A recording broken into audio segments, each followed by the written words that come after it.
Salut tout le monde, j'espère que ça va. Aujourd'hui, on va terminer la partie sur la techno. J'en ai fait 3 vidéos déjà, et donc là, ça va être la 4e et la dernière partie sur la techno, donc sur son évolution dans la société, tout ça. On va voir ensemble quelques publicités qui utilisent la techno, et j'ai fait un petit sondage aussi pour voir quel est votre avis sur la techno. Donc voilà, c'est parti.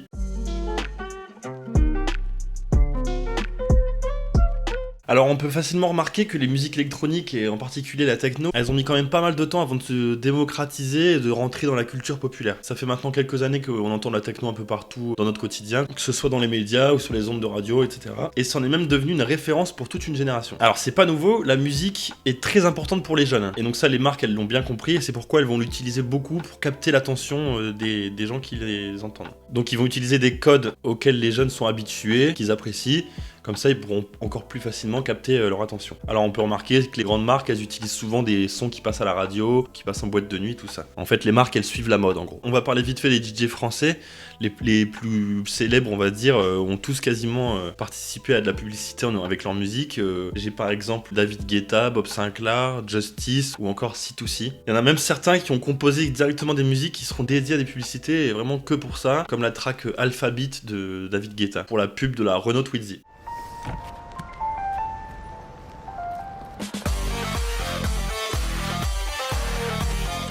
Bon, c'est encore la vidéo du copyright, hein, mais bon, j'en profite pour l'instant, personne ne regarde mes vidéos, donc au moins je peux envoyer toutes les musiques de pub que je veux. Super.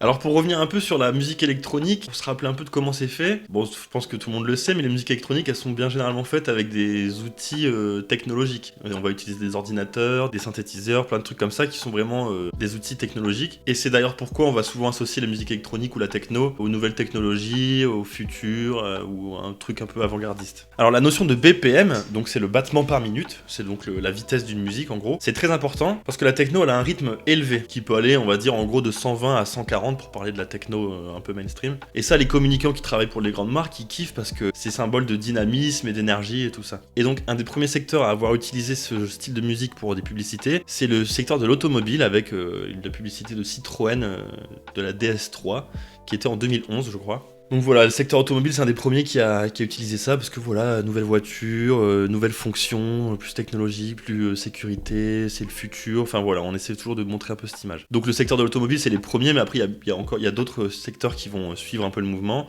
Il y a par exemple Numéricable qui fera dans la foulée une publicité aussi pour l'arrivée de la fibre, et donc encore une fois, c'est cette image de nouvelles technologies futures, ça va encore plus vite, plus loin, waouh. Trop stylé quoi. Alors on va regarder un peu comment comment ces musiques-là elles sont utilisées pour transmettre un message et pourquoi ça nous pousse à consommer. On va parler un peu psychologie. Tout le monde, vous comme moi, comme ton cousin, comme ton oncle, on associe tous les styles de musique à des émotions, ou alors à des croyances, ou alors à des images bien particulières qui sont souvent basées sur des expériences personnelles ou collectives. Et donc les musiques électroniques, au même titre que les autres, elles se retrouvent dans un cadre bien particulier. Ça nous évoque souvent des trucs comme la jeunesse, le dynamisme, la fête, l'univers de la nuit, la modernité, la vitesse, le dépassement des limites, tout ça. Du coup, grâce à la musique, on peut transmettre facilement des images sans images en fait.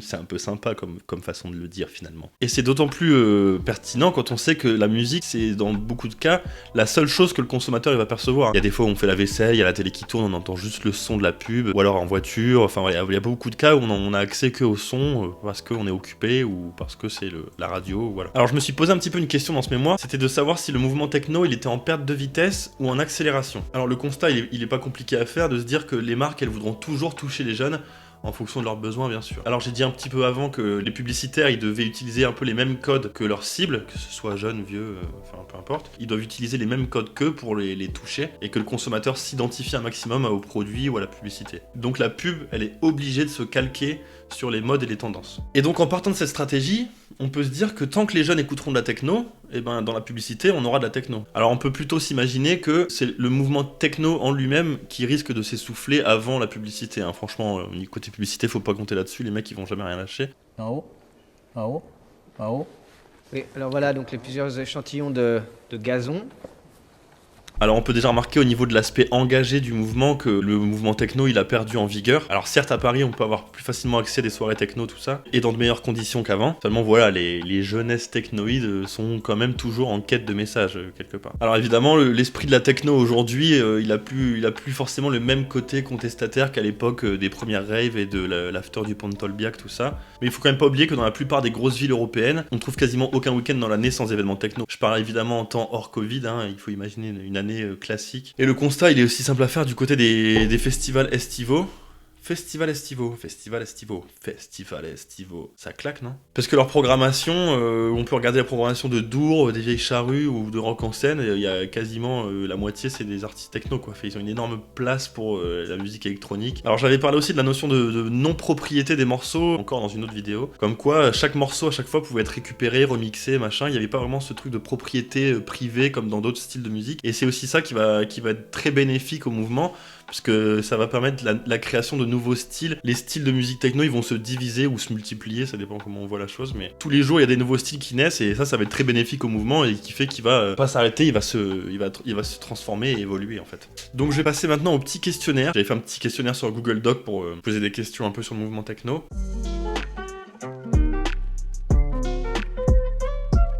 Donc il y a 700 personnes qui ont répondu à ce questionnaire, ce qui est quand même pas mal. Mais alors il y a une stat qui est importante et je le dis tout de suite, c'est que dans ces 700 personnes, il y a au moins, je dirais 90% des gens qui écoutent de la techno, parce que j'avais partagé ce questionnaire-là sur des groupes techno, tout ça, et d'autres. Mais les gens qui ont été attirés par ce questionnaire, c'est du coup des gens qui étaient attirés par la techno. Donc voilà, 90% des gens ont écoutent de la techno de temps en temps ou régulièrement. Alors la première question que j'ai demandé, c'était de me dire le premier mot qui vous venait à l'esprit quand je vous dis techno. Donc le premier mot qui est arrivé, bon c'est pas très étonnant mais c'est musique. Le deuxième mot qui est le plus apparu dans le résultat c'est fête, donc ce qui est forcément lié à l'aspect de base de la techno qui est vraiment né dans les fêtes. C'est vraiment la techno est née en fête quoi. Et enfin le troisième mot qui est revenu le plus c'était boom boom. Boom dans les oreilles. Donc c'est le son, la sonorité qui revient. Quand on parle de techno, on parle du boom boom. Enfin voilà. J'ai eu aussi des super jolies réponses comme bonheur, évasion ou encore liberté. Vous êtes les bestes. Alors ensuite j'ai demandé aux sondés d'où venait la techno selon eux. J'attendais une ville ou un pays en réponse. Et donc là, première réponse qui revient le plus, Détroit. Donc ça c'est quand même cool. Il y en a beaucoup qui savent déjà que ça vient de Détroit. En seconde réponse, on retrouve Berlin, qui est un des berceaux de la techno en Europe et dont l'influence a été vraiment énorme pour le mouvement. Et en troisième réponse la plus donnée, l'Angleterre, qui a aussi joué un rôle très important dans le développement de la techno en Europe et qui sera aussi à l'origine du mouvement rave, qui est quand même très important dans le mouvement. Alors j'ai eu d'autres réponses aussi, comme la Belgique, les Pays-Bas ou la France, qui sont tous les trois impliqués dans le mouvement techno, mais qui n'en sont pas à la base. Alors la prochaine question, c'était peut-être une des questions les plus importantes. Est-ce que vous associez la techno à l'illégalité ? Donc drogue, fêtes clandestines, etc. Le débat il est vraiment très mitigé, avec quand même une légère avance pour le non. Mais bon, ce débat il est tout naturel quand on voit les aspects free party qui restent illégaux, et puis quand même les stupéfiants, tout ça, ça joue quand même. En grande partie quand même à cause des médias et tout ça qui ont mis beaucoup en avant ce côté-là. Laissez-nous entre nous, on est très bien. Ensuite j'ai demandé la raison pour laquelle ils associent ça à l'illégalité. Donc là pas de grande surprise non plus au niveau des réponses. En premier j'ai eu la drogue.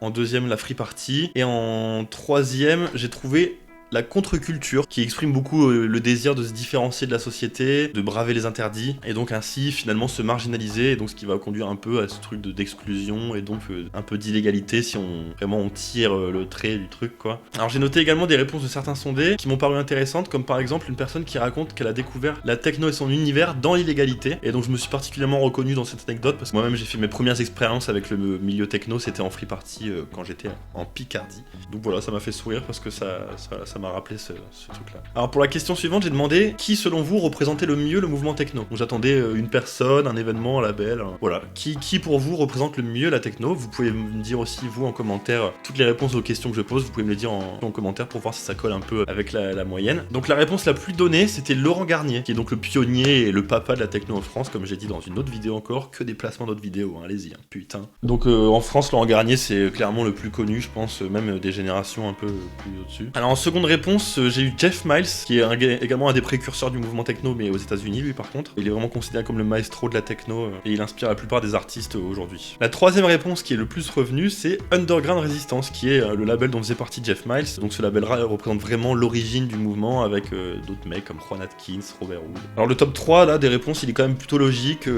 Quand on voit tout ce que ces mecs-là ont fait pour le mouvement techno, c'est franchement logique. Alors je noterai quand même encore une fois des super réponses qui m'ont touché les gars. À la question qui représente le mieux le mouvement techno, il y en a 2 qui m'ont répondu ceux qui l'écoutent et les organisateurs.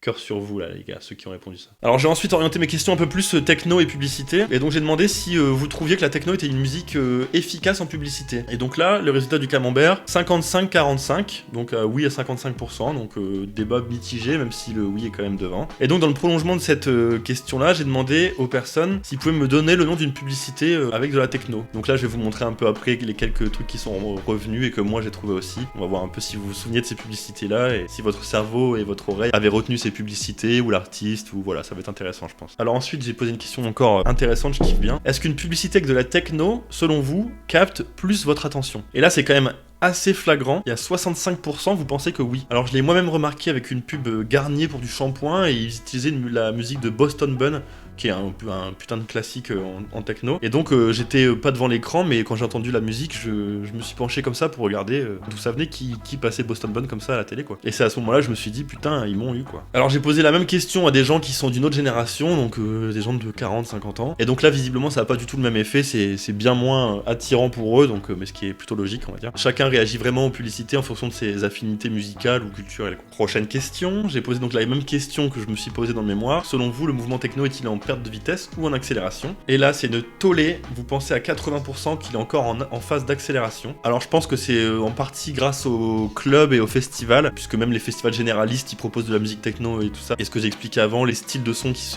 se multiplient, ça augmente encore le nombre d'auditeurs, tout ça. Pour dire un petit mot sur le mouvement Free Party, pour moi, j'ai tendance à dire qu'il est plutôt en train de stagner. On peut difficilement dire que le mouvement Free Party est encore en phase d'accélération comme le mouvement techno en général. Prochaine question. La techno est devenue un mouvement commercial. Et donc là, vous êtes plutôt d'accord à 51%. Alors selon moi, on peut associer ça au fait que la techno, elle a vu naître beaucoup de nouvelles formes de consommation, en boîte de nuit, dans des bars, au sein de la publicité, tout ça. Donc je pense que c'est ça qui a beaucoup joué. Et il y a quand même une partie qui dit qu'ils sont plutôt pas d'accord à 33%. Et donc là, je pense que c'est vraiment les puristes du mouvement qui veulent vraiment encore continuer de voir le mouvement tel qu'il est à l'origine, et je pense que c'est vraiment le côté des puristes, voilà. Il est temps maintenant de vous montrer quelques publicités avec de la musique techno et de voir un peu si vous vous en souveniez. Donc il y a celle-ci déjà dans un premier temps, Armani Code avec un son de Geza Felstein.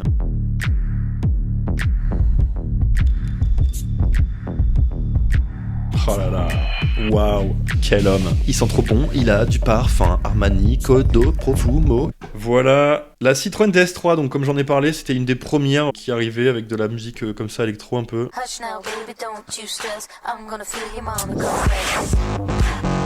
Voilà, c'est plus électro entre nous, en techno, mais voilà, musique électronique. Et là, voilà, encore une fois, les deux meufs, les jeunes, voilà, un peu folles, un peu, voilà, nous on est là, on est sauvages. Ouais, je me coupe la frange comme ça, je suis trop une ouf. Oh ouais. Et donc ça, c'est pour une pub de voiture les gars. Attendez, vous imaginez un peu le délire ou pas? C'est pour une pub de voiture. 80% de la pub, c'est des meufs qui se changent, qui mettent des fringues. On dirait une pub pour un truc de mode ou de fringues. Enfin, Numéricable avec Étienne de Crécy. Ça aussi, gros banger, hein, Étienne de Crécy. Et si vous aviez le pouvoir pour l'arrivée de la télécharger un film de la en fibre. HD à très haut débit. 100 mégas. Un match en HD. Voir les matchs en Enregistrement HD. un live en HD. Le tout en simultané grâce à la puissance de la Ah, fibre. j'aime tellement ce son. Prenez le pouvoir. Voilà. Qu'est-ce qu'on a? Gucci pour une pub Laurent Garnier. Alors celle-là, elle est trop cool. Je vais mettre mon casque pour éviter de vous faire chier avec le retour. Celle-là, elle est incroyable, j'aime trop. J'aime bien les pubs, hein, franchement. Il y a des pubs que j'aime bien, hein, qui sont bien tournées et tout. Moi, je kiffe bien. Crispy Bacon, Laurent Garnier. Ça me rappelle 99 francs pour ceux qui ont la ref.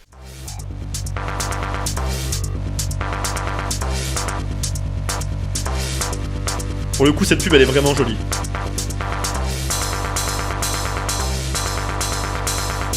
Un peu un côté révolution, jeunesse, originalité, on se démarque, on est différents mais on achète tous le même parfum, t'as capté? Et on met tous des Stan Smith.